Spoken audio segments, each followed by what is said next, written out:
Baik, Assalamualaikum warahmatullahi wabarakatuh. Perkenalkan, nama saya Tiara Nafasa dengan NIM 4012211050. Saya membuat video ini sebagai absensi untuk mata kuliah MPPH.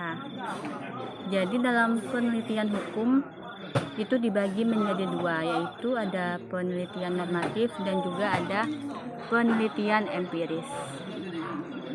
Saya akan menjelaskan beda dari kedua jenis penelitian tersebut.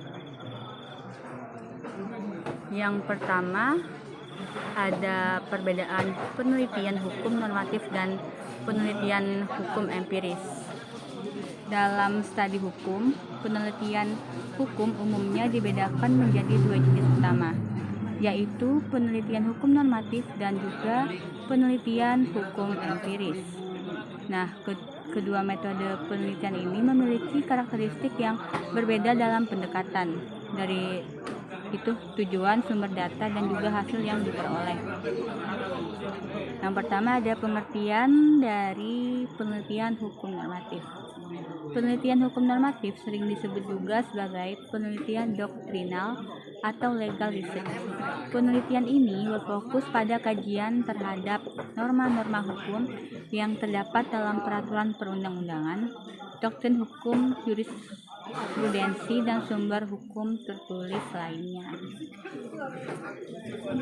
Penelitian hukum normatif memiliki beberapa karakteristik utama dari objek kajian, yaitu yang pertama ada peraturan perundang-undangan, terus yang kedua ada putusan pengadilan atau jurisprudensi, yang ketiga ada pendapat para ahli hukum atau doktrin, terus dari sumber data itu ada literatur hukum, konstitusi dan peraturan perundang-undangan, buku teks dan juga jurnal hukum, terus ada keputusan hakim. Yang ketiga, untuk pendekatan yang digunakan yaitu pendekatan peraturan perundang-undangan atau stated approach, yang pendekatan dan juga ada pendekatan kasus, ada pendekatan sejarah hukum, dan juga ada pendekatan konseptual. Untuk tujuan jadi menemukan aturan hukum yang berlaku dalam suatu peristiwa hukum, itu mengidentifikasikan asas dan teori hukum yang relevan. Jadi menganalisis peraturan hukum yang ada untuk memahami penerapan dan implikasinya. Contoh penelitian hukum normatif misalnya, yang pertama ada analisis terhadap keabsahan peraturan perundang-undangan berdasarkan hierarki norma hukum di Indonesia. Terus tadi tentang pertanggungjawaban hukum dalam kasus pelanggaran hak cipta berdasarkan Undang-Undang Hak Cipta. Terus ada pengertian penelitian hukum empiris. Jadi penelitian hukum empiris disebut juga dengan penelitian sosiologis hukum karena berorientasi pada kenyataan sosial terkait dengan bagaimana hukum diterapkan dalam kehidupan nyata. Penelitian ini berusaha memahami hukum dari perspektif masyarakat, yaitu bagaimana hukum benar-benar berfungsi dalam praktiknya. Terus ada karakteristik utama penelitian hukum empiris, yaitu untuk objek kajian itu dilihat dari perilaku masyarakat dalam menerapkan hukum. Terus yang kedua itu pelaksanaan hukum dalam kehidupan sehari-hari. Terus ada dampak hukum terhadap masyarakat. Terkait sumber data, ada data primer yang diperoleh dari wawancara, observasi, dan juga survei. Terus ada data sekunder seperti laporan penelitian, putusan pengadilan, dan juga dokumen resmi lainnya. Untuk pendekatan yang digunakan yaitu menggunakan pendekatan sosiologis. Ada pendekatan antropologis, ada dua. Pendekatan interdisipliner yang menghubungkan hukum dengan ilmu sosial lainnya. Terus ada tujuan menilai keefektivitasan hukum di masyarakat, menganalisis faktor-faktor yang mempengaruhi kepatuhan hukum, memahami bagaimana hukum diterapkan dalam realitas sosial. Contoh penelitian hukum empiris itu misalnya studi tentang tingkat kepatuhan masyarakat terhadap peraturan lalu lintas di daerah perkotaan. Analisis penerapan hukum adat dalam penyelesaian sengketa tanah di suatu daerah. Berikutnya ada perbedaan spesifik antara penelitian hukum normatif dan empiris.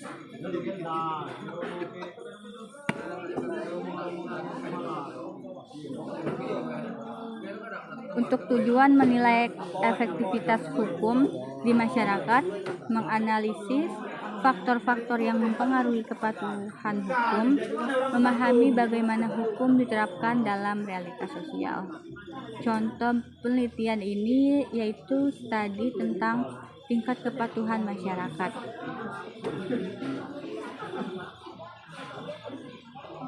Selanjutnya ada apakah sosiolegal research termasuk dalam penelitian hukum?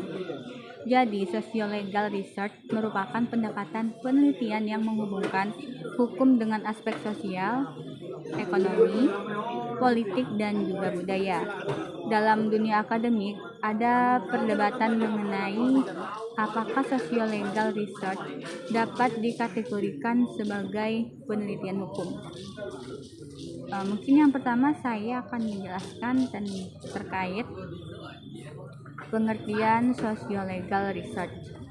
Jadi, sosiolegal research adalah metode penelitian yang menggabungkan pendekatan hukum normatif dengan pendekatan empiris. Dengan kata lain, penelitian ini tidak hanya mengkaji norma hukum, tetapi juga melihat bagaimana hukum bekerja dalam kehidupan sosial. Karakteristik sosiolegal research. Nah, yang pertama ada interdisipliner, yaitu sosiolegal research menggunakan teori dan metode dari ilmu sosial seperti sosiologi, antropologi, ekonomi, dan ilmu politik untuk memahami hukum. Terkait analisis kritis, penelitian ini tidak hanya menjelaskan hukum yang berlaku, tetapi juga menilai efektivitas dan dampaknya dalam masyarakat. Terus yang ketiga, fokus pada realitas. Sosiolegal research lebih menekankan pada bagaimana hukum diterapkan dalam konteks sosial tertentu. Apakah sosiolegal research termasuk penelitian hukum? Secara umum atau sosiolegal research masih dianggap sebagai bagian dari penelitian hukum, tetapi dengan pendekatan yang lebih luas. Jika penelitian hukum normatif hanya berfokus pada hukum sebagai norma, dan penelitian empiris hanya meneliti bagaimana hukum diterapkan di masyarakat, maka sosiolegal research menggabungkan keduanya. Misalnya dalam penelitian tentang peraturan tentang perlindungan tenaga kerja, penelitian normatif hanya menganalisis aturan yang berlaku, sementara penelitian empiris bagaimana melihat aturan ini diterapkan di dunia kerja. Jadi sosiolegal research akan menghubungkan keduanya, misalnya dengan mengkaji apakah peraturan yang ada sudah cukup efektif dalam melindungi pekerja dan bagaimana faktor sosial ekonomi mempengaruhi penerapannya. Jadi oleh karena itu, sosiolegal research dapat dianggap sebagai bagian dari penelitian hukum, terutama dalam konteks hukum yang lebih kontekstual dan aplikatif. Secara umum, sosiolegal research masih dianggap sebagai bagian dari penelitian hukum tapi dengan pendekatan yang lebih luas. Jika penelitian hukum normatif hanya berfokus pada hukum sebagai norma, empiris hanya meneliti bagaimana hukum diterapkan di masyarakat, maka social legal research akan menggabungkan keduanya. Misalnya dalam penelitian tentang peraturan tentang perlindungan tenaga kerja. Nah, penelitian normatif hanya berlaku sementara untuk menganalisis, sementara penelitian empiris melihat bagaimana aturan ini diterapkan di dunia kerja. Oleh karena itu, social legal research dapat dianggap sebagai bagian dari penelitian hukum, terutama dalam konteks hukum yang lebih kontekstual dan juga aplikatif. Kesimpulan yang pertama ada penelitian hukum normatif berfokus pada norma hukum dan sumber hukum tertulis menggunakan pendekatan legal doktrinal. Terus yang kedua, penelitian hukum empiris meneliti bagaimana hukum berfungsi dalam kehidupan nyata dengan pendekatan sosial dan juga metode lapangan. Yang ketiga, socio-legal research adalah pendekatan interdisipliner yang menghubungkan norma hukum dan juga faktor sosial, ekonomi, dan budaya. Keempat, socio-legal research masih dianggap sebagai penelitian hukum karena tetap menganalisis hukum, tetapi dengan cakupan yang lebih luas dan pendekatan empiris yang mendalam. Jadi, interdisipliner socio-legal research menggunakan teori dan metode dari ilmu sosial seperti sosiologi, antropologi, ekonomi, dan juga ilmu politik. Terus analisis kritis tidak hanya menjelaskan hukum yang berlaku, tetapi juga menilai efektivitas dan dampaknya dalam masyarakat. Untuk fokus pada realitas sosiolegal, riset lebih menekankan pada bagaimana hukum diterapkan dalam konteks sosial tertentu. Terus yang ketiga, apakah sosiolegal riset termasuk penelitian hukum? Maka masih dianggap ya sebagai bagian dari penelitian hukum, tetapi dengan pendekatan yang lebih luas lagi.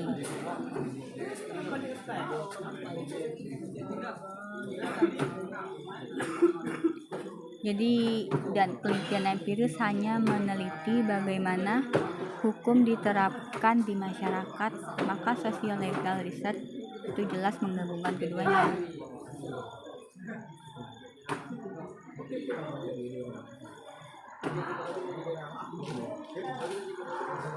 Tujuan yaitu menilai efektivitas hukum di masyarakat, menganalisis faktor-faktor yang mempengaruhi kepatuhan hukum, memahami bagaimana hukum diterapkan dalam realitas sosial.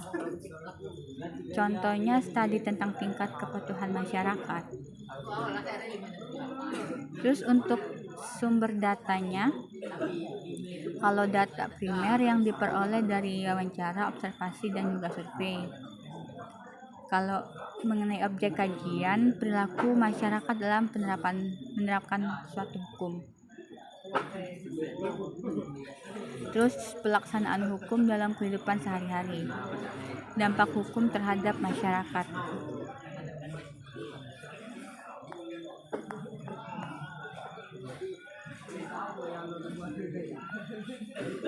Jadi dengan demikian penelitian hukum normatif itu jelas berfokus pada norma hukum dan sumber hukum tertulis menggunakan pendekatan legal doktrinal. Sedangkan penelitian hukum empiris meneliti bagaimana hukum berfungsi dalam kehidupan nyata dengan pendekatan sosial dan juga metode lapangan. Tapi jika socio-legal research yaitu pendekatan interdisipliner yang menghubungkan norma hukum dengan faktor sosial, ekonomi, dan juga budaya. Socio-legal research masih dianggap sebagai penelitian hukum karena tetap menganalisis hukum. Dengan demikian, pemahaman yang dalam tentang hukum membutuhkan kombinasi dari pendekatan normatif, empiris, dan social legal research agar dapat memberikan gambaran yang lebih holistik tentang bagaimana hukum di masyarakat. Terima kasih.